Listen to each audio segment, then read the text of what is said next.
نیک لوگ بالعموم دو طرح کے ہوتے ہیں۔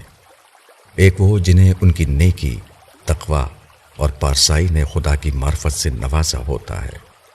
دوسرے وہ جن کی عبادت و ریاست، فضل و کمال اور منصب و مرتبے نے انہیں خدا سے زیادہ اپنی ذات کا عرفان بخشا ہوتا ہے۔ ظاہری سیرت و کردار کے اعتبار سے اکثر دونوں گروہ ایک جیسے معلوم ہوتے ہیں، لیکن بعض اوقات ایسے حالات پیش آ جاتے ہیں جو کسوٹی بن کر یہ فیصلہ کر دیتے ہیں کہ کون سا گروہ اللہ تعالیٰ کی رحمتوں کا مستحق ہے اور کون سا گروہ اس کے غضب کا حقدار ہے۔ اس طرح کے حالات پیش آنے کی ایک صورت وہ ہوتی ہے جب اللہ تعالیٰ نیک لوگوں کی موجودگی میں اور ان کے سامنے کسی ایسے شخص کو بلند مرتبہ عطا کرے جس سے یہ خود کو برتر خیال کرتے ہوں۔ اگر یہ نیکوکار پہلے گروہ سے ہوتا ہے تو اس کا ذہن فوراً خدا کی بے حساب بخشش اور عطا کی طرف مڑ جاتا ہے۔ وہ منہ کے بل اپنے مالک کے حضور گر پڑتا ہے۔ اس کی زبان سے معرفت کے اعلیٰ ترین کلمات نکلتے ہیں۔ اس کے زمین بوس وجود سے وہ دعائیں نکلتی ہیں جو آسمان کا سینہ چیرتی ہوئی عرش قبولیت تک جا پہنچتی ہیں۔ اس کا عز بارگاہ ربوبیت میں اس طرح ملتجی ہوتا ہے کہ مالک تو نے اپنی کتاب میں یہ سکھایا ہے کہ جب حقداروں کو حق دیا جا رہا ہو اور ایسے میں کوئی سوالی آ جائے تو اسے بھی از راہ عنایت کچھ نہ کچھ دے دینا چاہیے۔ مولا، تو نے اپنے اس بندے کو جو کچھ دیا یقیناً اپنے علم و حکمت کی بنا پر دیا ہے، لیکن اس تقسیم کے وقت میں بھی ایک سائل بن کر تیری بارگاہ کرم میں حاضر ہو گیا ہوں۔ اے رب، تو مجھے وہ کچھ بلا استحقاق دے دے جو تو دوسروں کو استحقاق کی بنیاد پر دیتا ہے۔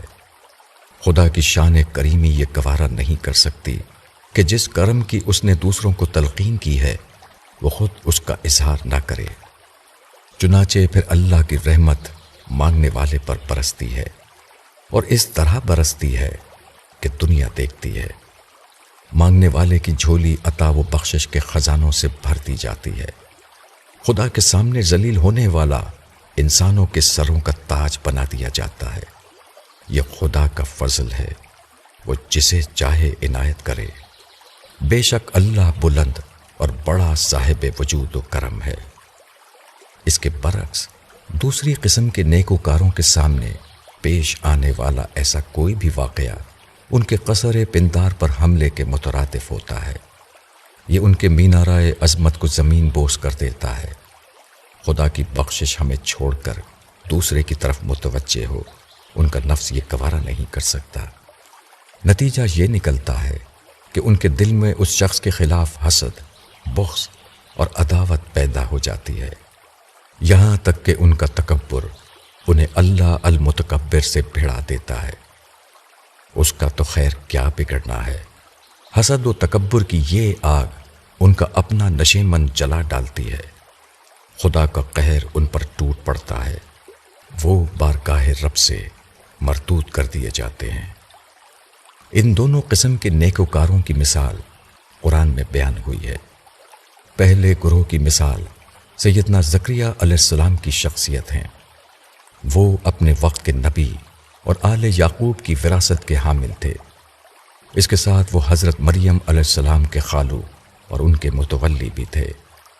انہوں نے حضرت مریم علیہ السلام کے پاس خدا کا خصوصی رزق اترتے دیکھا تو یہ نہیں سوچا کہ کل کی اس لڑکی پر جو خود ان کی نگرانی میں تھی خدا کا یہ احسان کیوں ہوا، اور ان پر خدا کی یہ عنایت کیوں نہیں ہوئی۔ بجائے اس کے کہ وہ اس لڑکی سے حسد کرتے، انہوں نے فوراً اپنا رخ خدا کی طرف کر دیا۔ اپنے وجود کی تمام تر بے کسی کے ساتھ انہوں نے اپنی خالی جھولی خدا کے سامنے پھیلا دی۔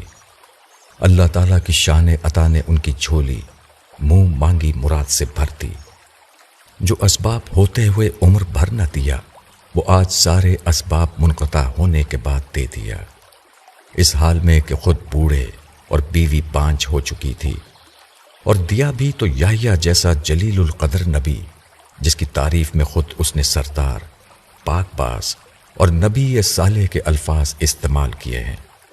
اور سب سے بڑھ کر قرآن میں مریم و عیسیٰ کے تذکرے کے ساتھ زکریا اور یحییٰ کا ذکر کر کے اس واقعے کو ابدی زندگی دے دی۔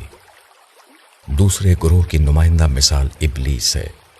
خدا نے اس کے سامنے آدم کو خلیفہ بنایا۔ چاہیے تو یہ تھا کہ وہ خدا کے حکم کے آگے سجدے میں گر پڑتا، مگر تکبر اور حسد کی آگ نے اسے اندھا کر دیا۔ اس کی نگاہ میں اصل اہمیت صرف اپنی ذات کی تھی، اس لیے اس معاملے کو وہ اپنا اور آدم کا معاملہ سمجھا۔ وہ جان نہ سکا کہ یہ دراصل اس کا اور خدا کا معاملہ ہے۔